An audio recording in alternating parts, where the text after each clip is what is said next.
रंगदेवतेची सेवा करणाऱ्या आणि रसिकांचं मनोरंजन करणारे जे जे नाट्य निर्माते आहेत, दिग्दर्शक आहेत, कलावंत आहेत, बॅकस्टेजचे कलाकार आहेत, त्यांचंही मी मनापासून अभिनंदन करतो. कारण ह्या सगळ्या परंपरेला फार मोठा इतिहास आहे.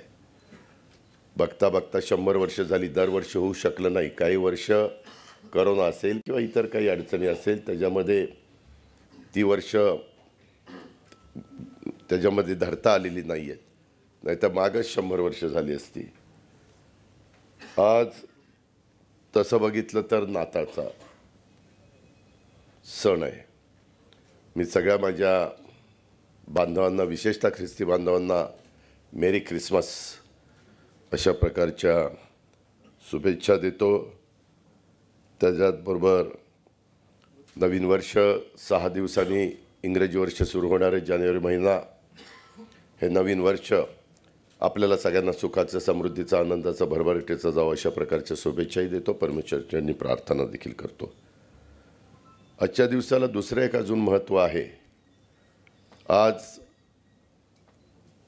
माजी पंतप्रधान अटल बिहारी वाजपेयी साहेब यांची जयंती आहे. मी त्यांच्याही जयंतीच्या निमित्तानं त्यांना विनम्र अशा प्रकारचं अभिवादन करतो. आज ह्या सगळ्या कार्यक्रमाचं निमित्त साधून नाना काटेंनी पण सांगितलं होतं, सत्यशोधक म्हणून जो आता मराठी चित्रपट तयार करण्यात आलेला आहे आणि त्या काळामध्ये महात्मा फुल्यांनी कशा पद्धतीनं समाजाला दिशा देण्याचं काम केलं, सर्व जाती धर्माला बरोबर घेऊन जाण्याचा प्रयत्न केला. युगपुरुष छत्रपती शिवाजी महाराजांचा जी दृष्टी होती, जी भूमिका होती, त्याच भूमिकेतनं पुढं आपल्या परिसराला नेण्याचा त्यांनी प्रयत्न केला. खूप अडचणी आल्यात. 2 तारखेला मला ते चित्रपटाचं, आज आपण त्या छोटा कार्यक्रम इथे घेतला, परंतु 2 तारखेला आयनॉक्सला माझी त्यांनी तारीख घेतलेली आहे. त्या दिवशी चित्रपट आम्हा लोकांना दाखवणार आहे. 5 जानेवारीपासून महाराष्ट्रातल्या जनतेला चित्रपटगृहामध्ये हा चित्रपट उपलब्ध होणार आहे. माझी विनंती आहे की ह्या गोष्टीला बरेच वर्ष जरी झालेली असली तरी नवीन पिढीनं अशा थोर महापुरुषांचे चित्रपट बघितले पाहिजे आणि त्यांनी कशा प्रकारे अतिशय प्रतिकूल परिस्थितीमध्ये समाज घडवण्याचं काम केलं, हे पण माझ्या नवीन पिढीनं समजून घेतलं पाहिजे. अशा प्रकारची अपेक्षा मी ह्या निमित्तानं व्यक्त करतो. आपले पिंपरी चिंचवड एक महत्त्वाचं शहर म्हणून आता देशामध्ये ओळखलं जातं. आपण सगळ्यांनी मिळून आपापल्या परीनं ह्या शहराच्या सर्वांगीण विकासाला हातभार लावला. त्याच्यामध्ये अनेक लोकप्रतिनिधी असतील, अनेक वेगवेगळ्या क्षेत्रातले नामवंत असतील आणि ह्या सगळ्यांच्याच हातभारामुळे इथल्या कष्टकरी समाज असेल, इथं उद्योगनगरीमध्ये काम करणारा माझा कामगार वर्ग असेल, ह्या सगळ्यांच्या प्रयत्नातनं इथपर्यंत आपण पोचलेलो आहे. काही प्रश्न असतात, त्याच्याबद्दल ओहापोह करण्याचं हे व्यासपीठ नाही आहे, पण काही प्रश्न निश्चितपणे थोडेसे गंभीरतेनं चर्चेला आलेले आहेत. त्याबद्दल मी आज तुमच्याशी जास्त ह्या कार्यक्रमाच्या निमित्तानं बोलणार नाही, पण मी त्याच्यामध्ये लक्ष घातलेलं आहे. कारण मागं 25 वर्ष, 92 ते 2017, 25 वर्ष तुम्ही सगळ्यांनी मला साथ दिली. तू नको साथ देऊ, तू ग बस. त्याच्यामध्ये ही साथ देत असताना समाजातल्या अनेक घटकाला आपण महापौर बनवलं, उपमहापौर बनवलं, स्टँडिंग कमिटीचं चेअरमन बनवलं, PCMTचं चेअरमन बनवलं, सभागृह नेते बनवलं. अनेकांना हा मिनी भारत म्हणून ओळखला जाणारा सगळा परिसर, त्याच्यामध्ये वेगवेगळ्या समाजाला, मग गावले असतील, गावाच्या बाहेरच्या लोक आलेले असतील, कामाधंद्याच्या, नोकरीच्या, व्यवसायाच्या निमित्तानं, ह्याच्यातून आपण ह्या शहराचा चेहरामोहरा बदलला. इथं तर PT पाटील आहेत, त्यांनी पण शिक्षणाच्या निमित्तानं खूप चांगल्या प्रकारे विद्यार्थिनींना एक शिक्षणाची दालनं उघडण्याचं काम केलं. इतरांनी पण केलं. इथं कृष्णकुमार गोयल आहेत, त्यांनी देखील राजश्री चांकला आणि ह्या सगळ्यांनी आपापल्यापर्यंत कन्स्ट्रक्शन लाईन असेल, बाकीच्या सगळ्या गोष्टी असतील त्या करण्याचा प्रयत्न केला आहे। आता ह्या सगळ्या गोष्टी होत असताना मी नेहमी म्हणतो की नुसता एकतर्फी विकास होऊन चालत नाही। विकास एखाद्या भागाचा, एखाद्या शहराचा होत असताना साहित्य, कला, संस्कृती ह्यालाही वेगळं, आगळं, अनन्यसाधारण अशा प्रकारचं महत्त्व आहे आणि त्याच्यामुळं विकासाला ह्याही बाबींची जोड असावी लागते आणि त्याच्यामुळंच आज पुण्याला एक महत्त्व प्राप्त झालेले विद्येचं माहेरघर, तशा प्रकारे सांस्कृतिक राजधानी म्हणून देखील पुण्याची ओळख आहे। भाऊसाहेब तर अतिशय तरुण वयात, त्याचा उल्लेख त्यांनी मगाशी केला, ही सगळी नवी टीम इथं विलास असेल, भाऊसाहेब असेल, अनेकांची नावं घेता येतील। त्यावेळेस मी ज्यावेळेस इथं खासदार झालो, तुमचा 91ची गोष्ट आहे, तेव्हा ही सगळी तरुण मंडळी होती आणि त्याच्यातून अनेकांना संधी देण्याचं काम आपण सगळ्यांनी केलं। भाऊसाहेबाला पहिल्यापासून लोकसेवेची, समाजकार्याची जशी आवड, तशा पद्धतीनं ह्याही क्षेत्रामध्ये त्यांनी आपापल्या परीनं वेगवेगळ्या क्षेत्रातल्या अनेकांना बोलून एक चांगले चांगले कार्यक्रम घेण्याचा प्रयत्न केला। त्याच्यामध्ये काही काळाकरता रामकृष्ण मोरे देखील सांस्कृतिक कार्यमंत्री होते, त्यावेळेस त्यांनी पण ह्या बाबतीमध्ये सहकार्य केलं। मी तर अनेकदा तुमच्या जिल्ह्याचा पालकमंत्री म्हणून काम केलेलं, अनेकदा तुमच्या सगळ्यांच्यामुळं मला 5-5 वेळेला उपमुख्यमंत्री म्हणून काम करण्याची संधी मिळाली आणि त्याच्यामुळं ज्यावेळेस आम्ही सरकारमध्ये असू, सरकारच्या बाहेर असू, त्यावेळेस आपण ह्या गोष्टीला मदत केली पाहिजे। ज्याने त्याने आपल्या क्षेत्रामध्ये काम करावं, आपण ढवळाढवळ करायची नाही, पण आपण त्यांना सर्वतोपरी सहकार्य करायचं।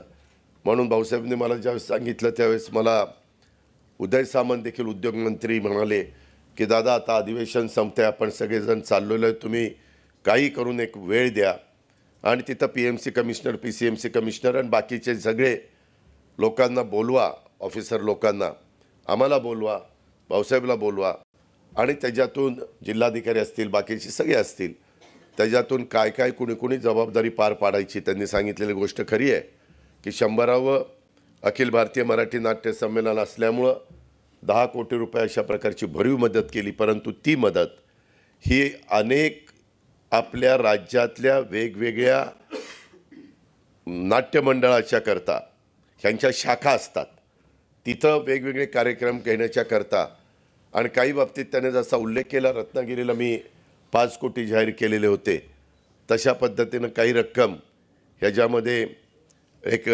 राखून ठेवली जाणार आहे डिपॉझिट म्हणून, त्याच्या व्याजातनं पण काही गोष्टी करायचा मानस हा ह्या क्षेत्रातल्या मान्यवरांचा आहे।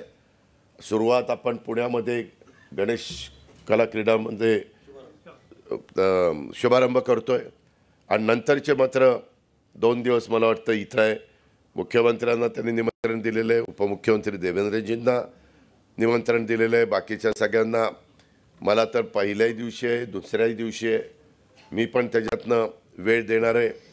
त्यावेळेस ह्यांचा वेळ लक्षामध्ये घेऊन मला अजितला सांगायचं आहे, तुम्ही पण एक पक्षाचा मेळावा माझ्या उपस्थितीमध्ये ह्याचा वेळ भाऊसाहेबांशी वगैरे बोलून तो देखील त्याच्यामध्ये आयोजित करा आणि अशा पद्धतीनं आपण ह्या अखिल भारतीय मराठी नाट्य संमेलनाचा 100वे वर्ष खूप चांगल्या पद्धतीनं त्या ठिकाणी साजरं करण्याचं काम करू।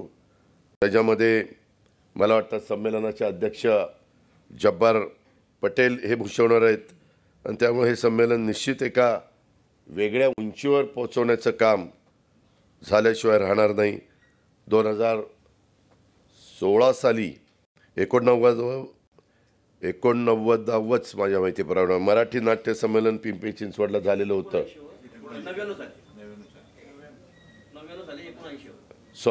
99 साली 19 बरोबर आहे, 99 साली 19वे नाट्य संमेलन त्या ठिकाणी झालेलं होतं। श्रीपाल सबनीस साहित्य संमेलन नाही, ते सॉरी ते मी जमलिंग केलं, मी आत्ताच पिढींशी ते बोलत होतो। पिढींनी त्याच्यामध्ये खूप चांगला पुढाकार घेतलेला होता आणि 1986 साली 89वे मराठी साहित्य संमेलन पिंपरी चिंचवडला झालेलं होतं. भाऊसाहेबांनी उल्लेख केला ते मराठी नाट्य संमेलन त्याच्या नंतरच्या काळामध्ये आधीच्या काळामध्ये झालेलं होतं आणि श्रीपाल सबनीस साहित्य संमेलनाचे अध्यक्ष होते. आणि हे साहित्य संमेलन ह्या उद्योगनगरीनं यशस्वी केलं होतं. त्यानंतर यंदा उद्योगनगरीमध्ये 100वा अखिल भारतीय नाट्य संमेलन हे होतं आहे. त्यामुळे उद्योगनगरीची वाटचाल खऱ्या अर्थानं सांस्कृतिक नगरीकडं त्या ठिकाणी चाललेली आहे. याचाही मनस्वी आनंद हा माझ्यासारख्या कार्यकर्त्याला आहे. मी शेखर सिंग तुम्हाला तिथंच सांगितलेलं आता काही सध्या लोकप्रतिनिधी लोकांनी निवडून दिलेले तिथं महापौर उपमहापौर स्टँडिंग कमिटी चेअरमन कोणी पदाधिकारी नसल्यामुळं संपूर्ण तुमच्या हातामध्ये इथली सूत्र आहेत. त्याच्यामुळे ह्याच्यामध्ये गरज असेल तिथं पूर्ण ताकदीनं पिंपरी चिंचवड महानगरपालिका ही त्याच्यामध्ये उतरली पाहिजे.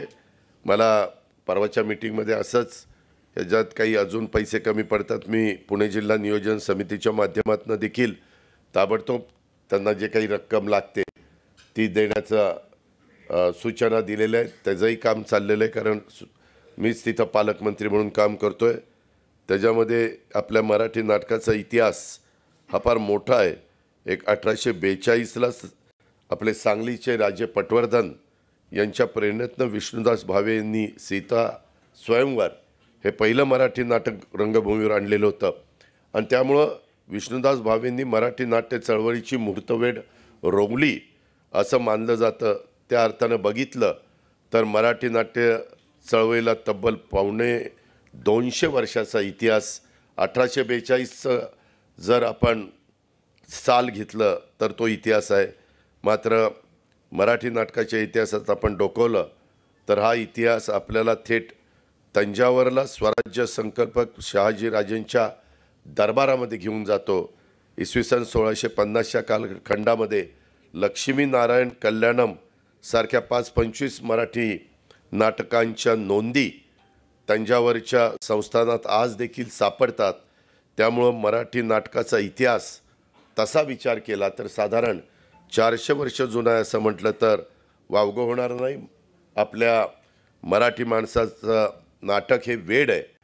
म्हणजे मागे तर आम्हाला आठवतं आहे सर्रास वेगवेगळ्या प्रकारची नाटकं चालायची.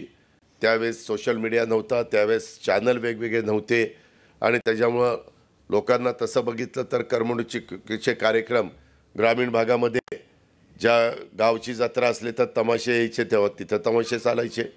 इकडच्या भागामध्ये अशा प्रकारची शहरी भागामध्ये चांगली नाटक त्या ठिकाणी व्हायचे.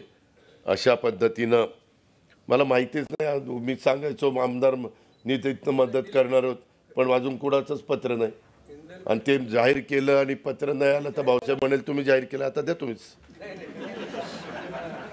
मी इंदलकरलाही फोन केला आत्ताच विकासने लावून दिला. अण्णांनी पत्र दिलं आहे की बाबा आम्ही आमदार निधीतनं पण काही जण मदत करणार आहोत.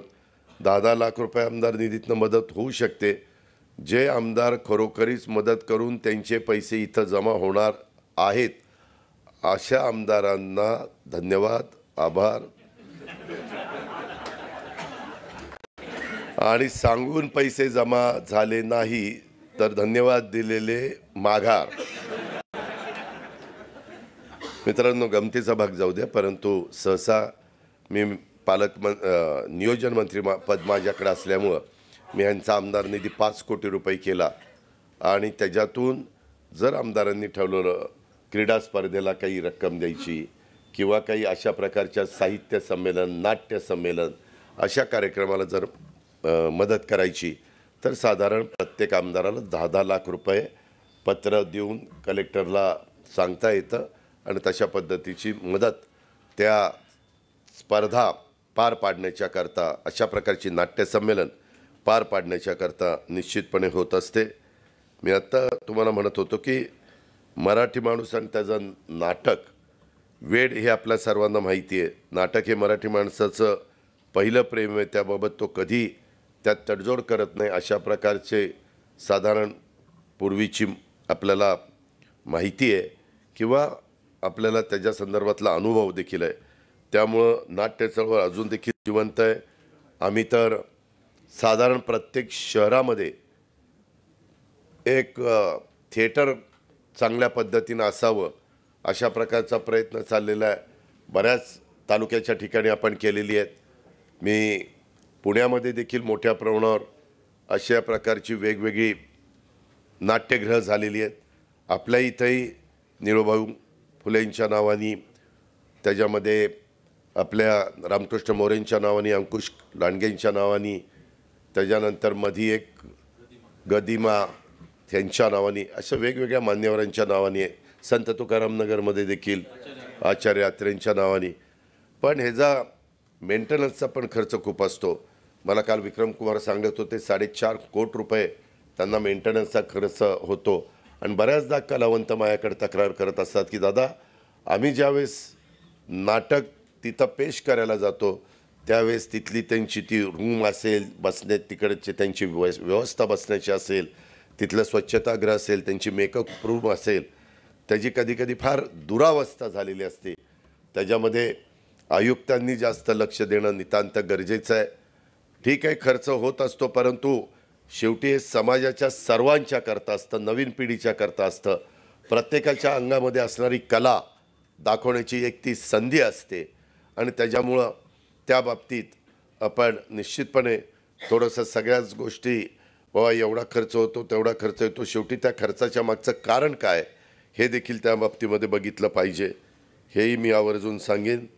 मराठी नाटकांनी केवळ मनोरंजनच केलं नाही, तर तुम्ही बघितलं जसं आत्ताचा त्यांनी चित्रपट आपल्याला सर्वांच्या समोर दाखवला सत्यशोधक, तर त्याच्यामध्ये देखील जरी महात्मा फुल्यांच्या नावानी तो चित्रपट असला तर त्याच्या पाठीमागं काय पार्श्वभूमी दडलेली आहे हे नवीन पिढीला समजलं पाहिजे.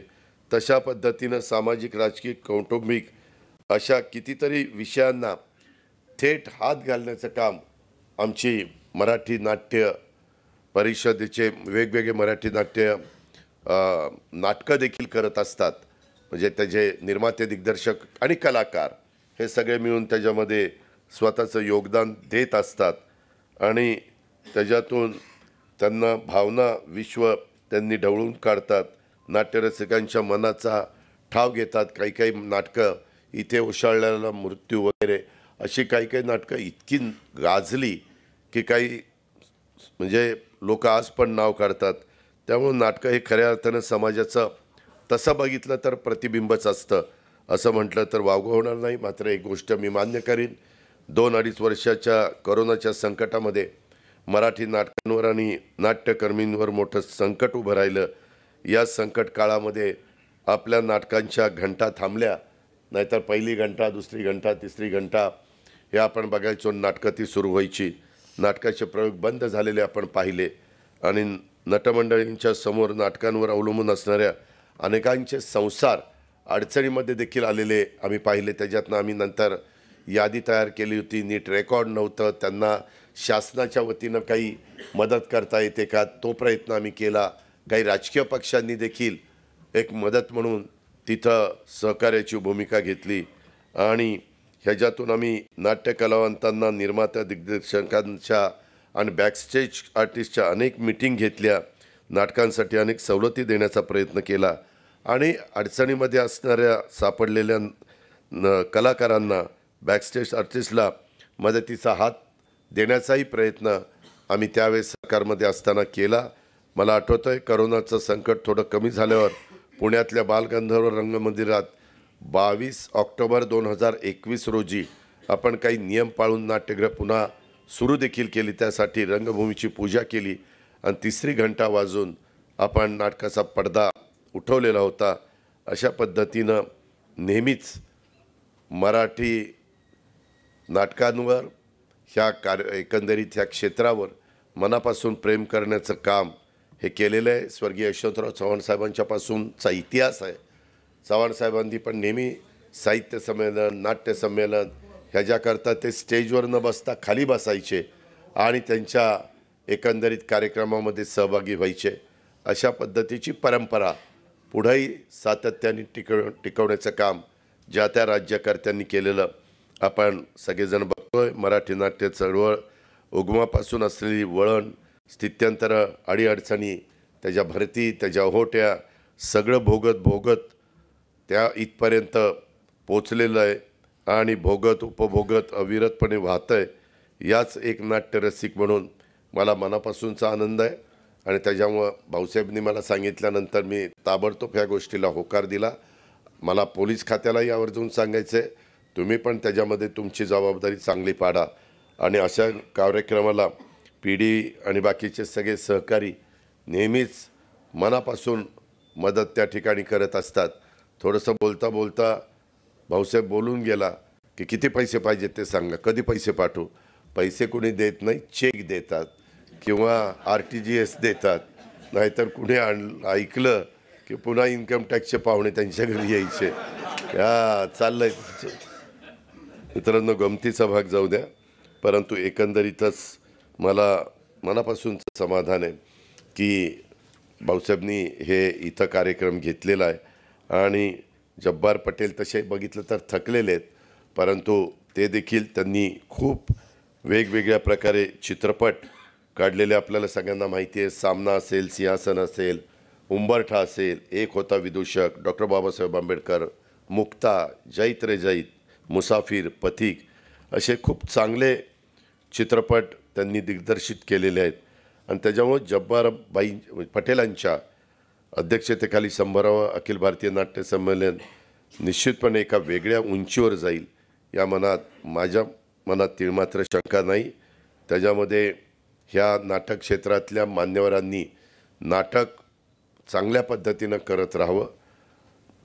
आम्हाला राजकारण आमच्यासाठी ठेवा, नाटकं तुम्ही करा असं की म्हटलं तरी काही हरकत नाही, परंतु प्रत्येक राजकारणी हा चांगला नट असावा लागतो असं म्हटलं जातं. त्यामुळं आम्हा राजकारणातल्यांनासुद्धा अनेक कसलेले नटसम्राट आहेत, हे नाटकवाल्यांनासुद्धा मागं टाकतील असं नाट्य हे सार्वजनिक जीवनातील बेमालूनपणे रंगवत असतात आणि वठवत असतात. ह्याचा अनुभव तुम्ही अनेक वर्ष घेताय. कुणाच्या बाबतीत घेताय, कसा घेताय, काय घेताय त्याच्या खोलात जास्त जात नाही, पण एकंदरीत आपल्याला ही सगळी गोष्ट माहिती आहे.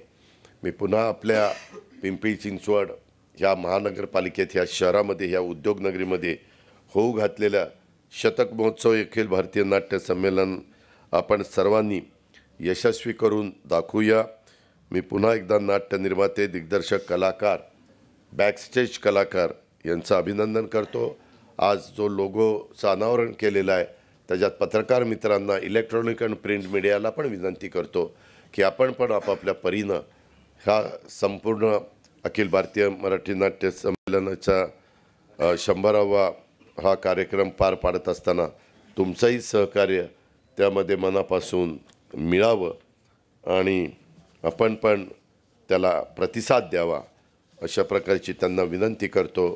आपल्या सगळ्यांना धन्यवाद देतो आणि माझे 2 शब्द संपवतो. जय हिंद, जय महाराष्ट्र.